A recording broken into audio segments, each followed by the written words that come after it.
Europe 1. Le dernier bastion a pris les allures d'un réduit de 500 mètres carrés. Le village de Bahrouz, à la frontière irako-syrienne, dans lequel sont terrés les derniers djihadistes de l'État islamique. Avec nous, Didier François, vous êtes sur place pour Europe 1. À quoi ressemble, Didier, cet ultime champ de bataille ? Alors en fait, ce champ de bataille, c'est une immense plaine parsemée de grosses fermes qui ont toutes été fortifiées par les djihadistes et qui forment une véritable ceinture de défense autour du village de Bahrouz, une grosse bourgade agricole à l'est de la Syrie, à quelques kilomètres seulement de la frontière irakienne.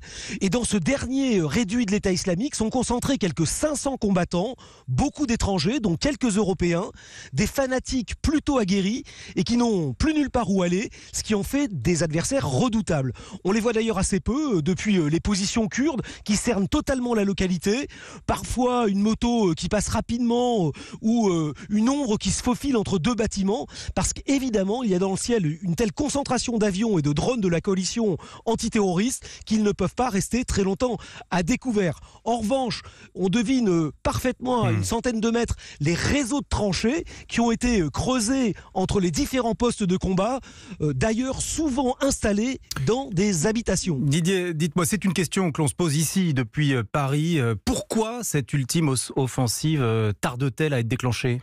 Eh bien, ça prend du temps parce qu'il y a quand même de nombreux civils à l'intérieur de Bahrouz. Les Kurdes estiment leur nombre entre 5 et 8 000, toujours retenus comme bouclier humain, ce qui interdit donc tout le bombardement massif.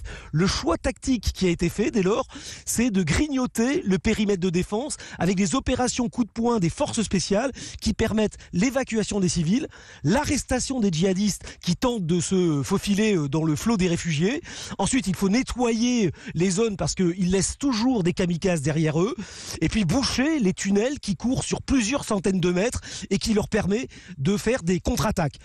Ensuite, pour commencer sur le point de résistance suivant, c'est un travail ardu, dangereux, épuisant, mais qui inéluctablement va finir par toucher à sa fin. Merci à vous, Didier François, aux abords de Bahrouz, à la frontière irako-syrienne pour Europe 1.